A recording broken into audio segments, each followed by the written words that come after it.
The Newcastle Jockey Club couldn't have wished for better weather for today's Penfold Classic running.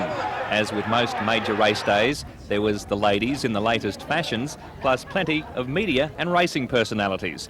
However, only 6,000 race fans attended, fewer than what was predicted. I think the petrol strike has affected us today, and certainly we've got a great program, so we can't put it down to anything but that. Call to Glory was a late scratching for the Classic, and despite having 8 of the 15 runners, Tommy Smith failed to take the race. As they turn the corner, it's tight and compact as they swing below the 400 now. Kiwi Romance back to Paris, Wonder Dancer, Temple Front behind them waiting for the run. Rave Report coming at them, Adopt down the centre and then Morn Dew. Kiwi Romance about to be tackled by Wonder Dancer. The run came for Temple Front, De Montfort drove through on the inside. Temple Front and Wonder Dancer. Temple Front's going home very strongly over on the inside and Temple Front takes out the Penfolds, a length and a half Wonder Dancer. Third Kiwi Romance and fourth was Oakwood, then Adopt followed by Rave Report. March for me. Tomorrow sees the racing of another $100,000 Classic, the Carlton Newmarket, over 1,400 metres. The race has attracted a class field including Epsom winner Sound Horizon, New Zealander Dinky Flyer, as well as Full Page. However, Wong, which won the Chipping Norton Stakes at Warwick Farm on Saturday, is unlikely to start.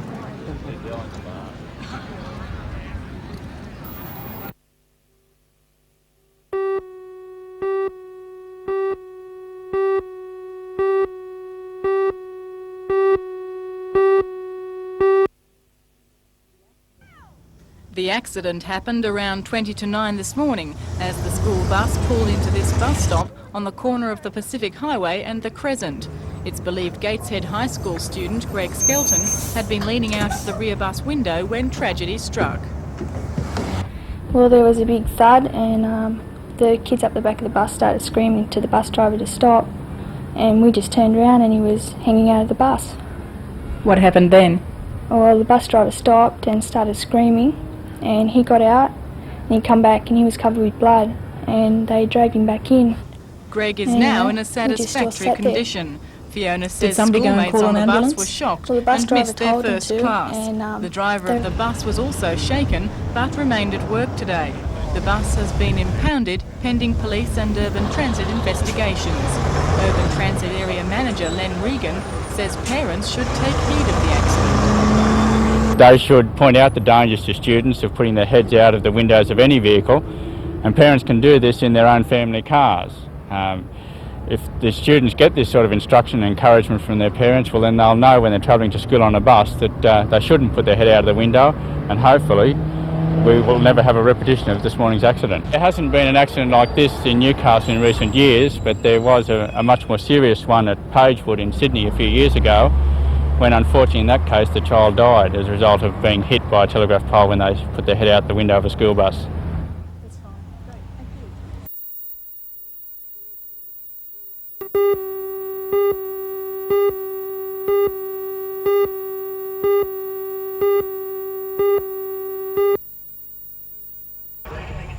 Newcastle Jockey Club couldn't have been happier with the fields, prize money and weather, but you can't have everything and crowds were disappointingly small for this season feature. Over the 2-day meeting, almost $500,000 went to the winners. Today, the punters and bookies came out almost even, at least up until the feature. Win or lose, there was plenty off the track to keep the spirits soaring, including the eye-catching Fashion Furs, supplied by Bernhard Hammerman, which added extra elegance to the day. The feature was run shortly after 3:30 with only one scratching, the New Zealand 5-year-old Wong, number 3 on the programme.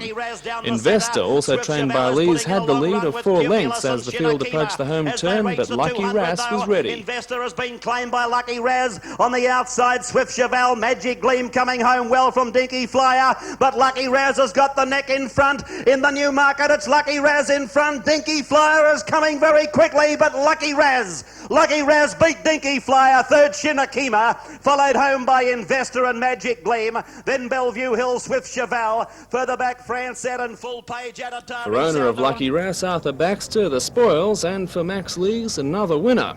Sydney jockey Darryl Beedman had a good race from the start. He was running third right throughout the race, travelling very well on the bit, and he loomed up in the straight and he fought on pretty well, and near the line he ducked in when he got in front of the other horse, and but he still sort of kept trying to get to the line.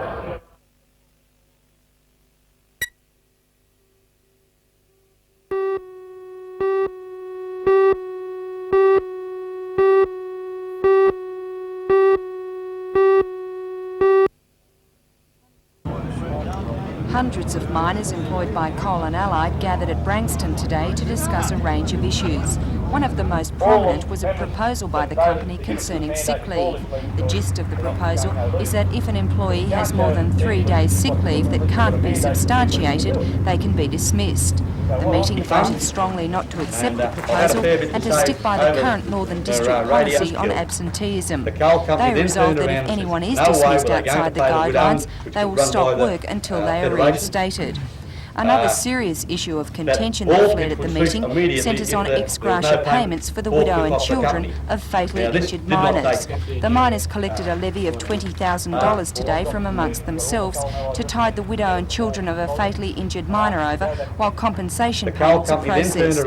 The unions say Coal and Allied are refusing to pay this money because miners walked off the job as a sign of respect. They resolved to call a 24-hour strike if any miner is fatally injured on site.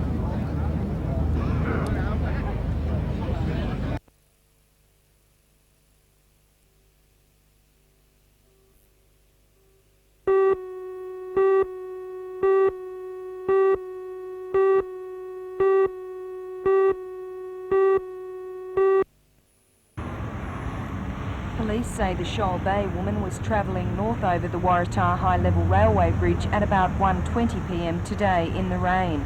On the Mayfield side of the bridge, she lost control on the slippery road. Her Toyota Corolla slid through a wire fence, plummeted down an embankment and collided with a slow-moving coal train. Miraculously, the woman was not injured, although her car was extensively damaged.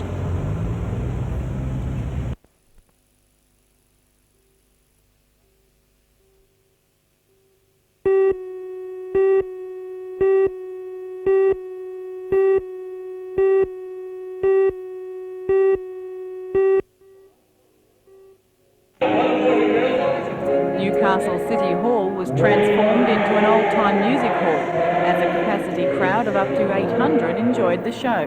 The concert was organised by the Senior Citizens Subcommittee of the Newcastle Bicentennial Community Committee and featured comedy, music and dance performed by the region's senior citizens. Most are members of bowling clubs. The show featured 21 different skits, including a Shirley Temple lookalike competition.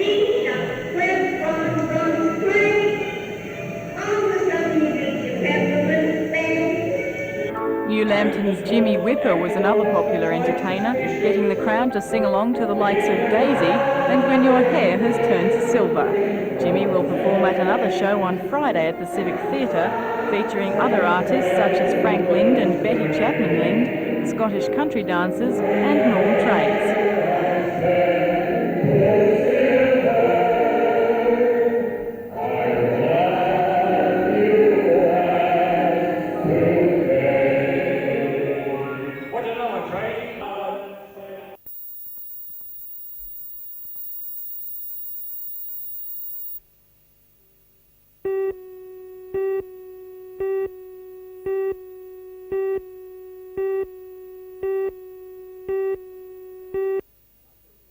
Gallery. William Bowmore is on the board of management of the Newcastle Conservatorium. He says the donation of the 3 artworks to hang in the performance hall foyer adheres to the artist's aim of bringing the outside world inside. He says the pastels, named The Wooden Wall, are worth $3,000. He says the paintings will be well placed in the conservatorium. I've always been interested in the arts, you know. It's a very good thing to be interested in music and art because it's a diversion from the vicissitudes of life, a monotonous way that the monotonous things we have to do, and I think it's a wonderful diversion. The artworks are by Bathurst artist Graham Lupp. He says the paintings depict the felling of trees and the relationship between nature and people. The reason that a lot of them have these flesh colours in them is to make a metaphor between the human body and nature, because I'm very interested in the way nature is always sort of regenerating itself, rotting down into the soil and coming back out. So although they might look fairly sombre or about destruction, they're really not. They're more about relife and regeneration.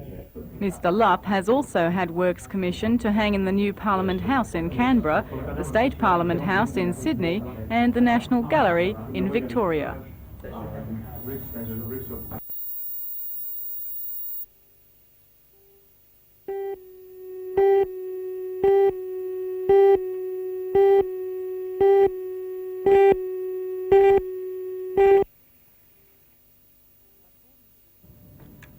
According to the Commission President, Mr Justice Fisher, today's full bench sitting heralds a new maturity and importance of industrial relations in Newcastle.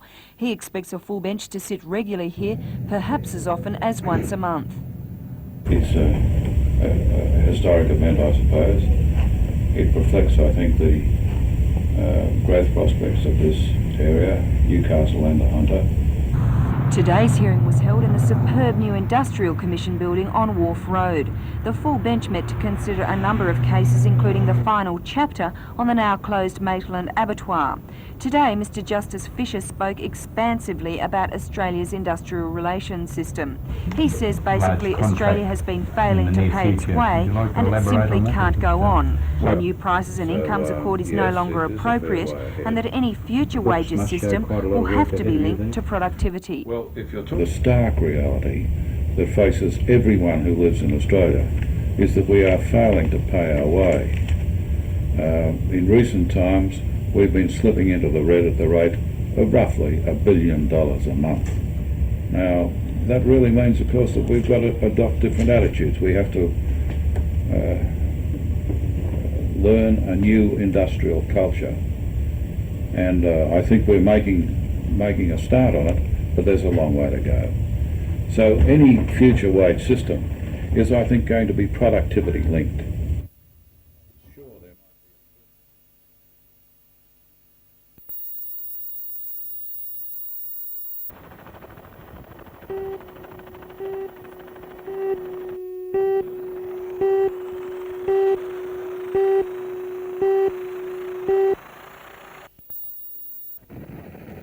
After leaving the safe waters of Newcastle Harbour this morning, the William IV found the going heavy as it headed for Swansea into a strong southerly.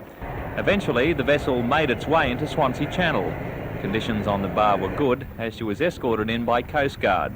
The William IV now headed for her next obstacle, the Swansea Bridge, both of them. Once again, there was nothing to worry about as the vessel made a perfect entrance to the lake.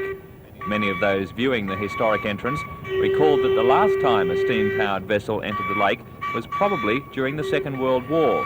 The William IV is now moored at Rathmines Park for the Toronto Trade Fair, where for the next 2 days she'll be available for 1-hour pleasure cruises.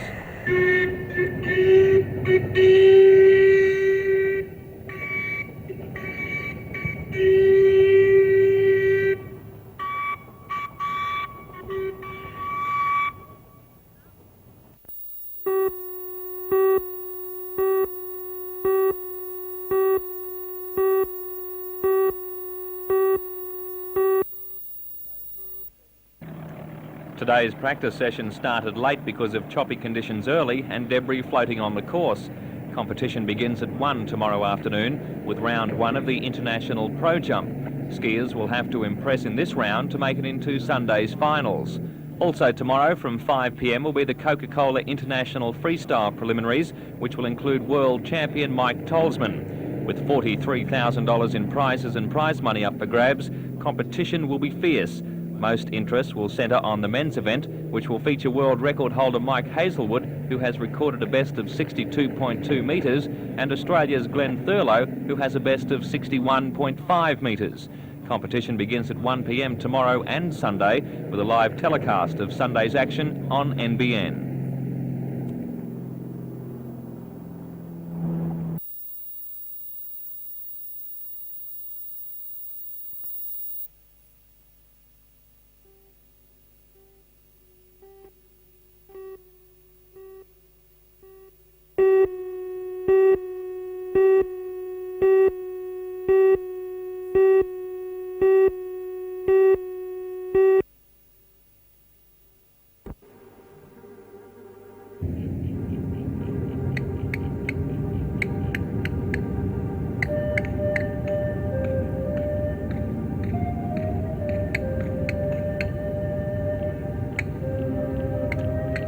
centuries, people have travelled to Easter Island to stare in wonder at the ancestral sculptural figures carved from volcanic rock.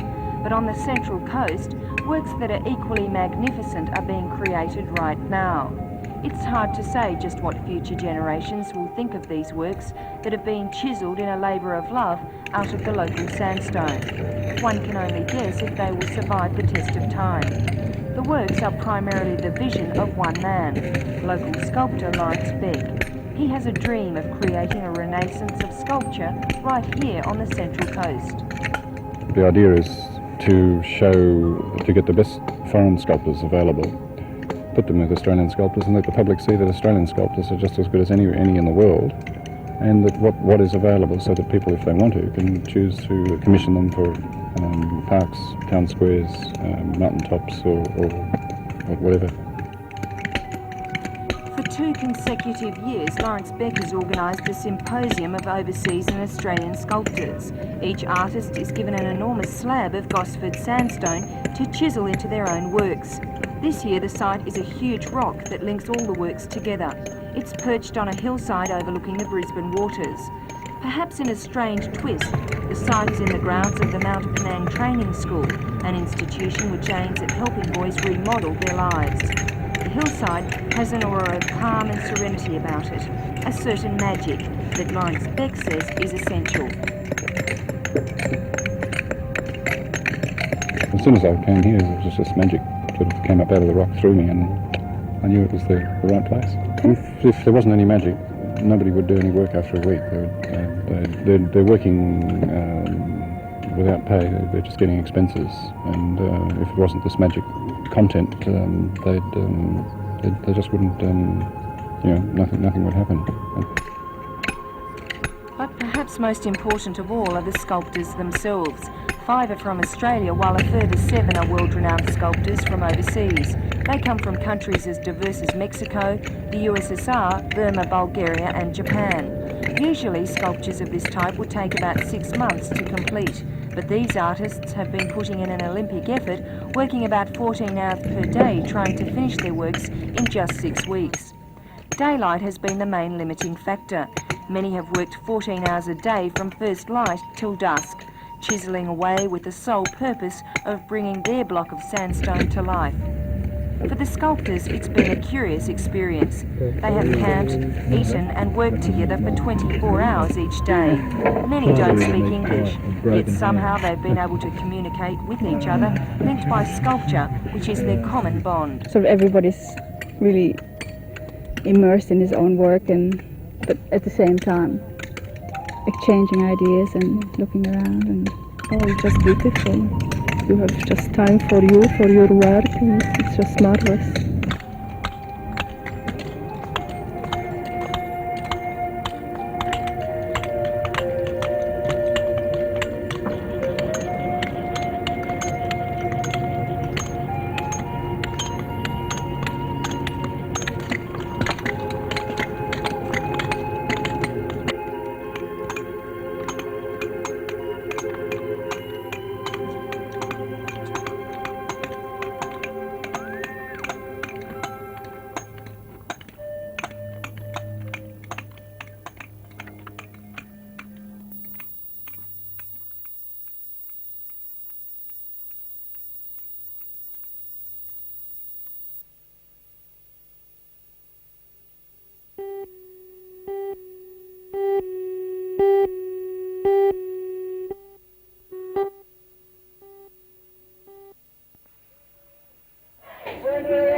According to students, protests like this will spread nationally if the Green Paper, commissioned by the Federal Minister for Education, John Dawkins, becomes legislation. The paper proposes many changes, including the amalgamation of Newcastle University with the Hunter Institute. Marching against the introduction of fees, the 700 students shouted their message loud and clear down Hunter Street to Civic Park. They were supported by both the New South Wales Lecturers Association as well as the University Staff Association. In a dramatic display of anger, students set alight an effigy of Minister Dawkins.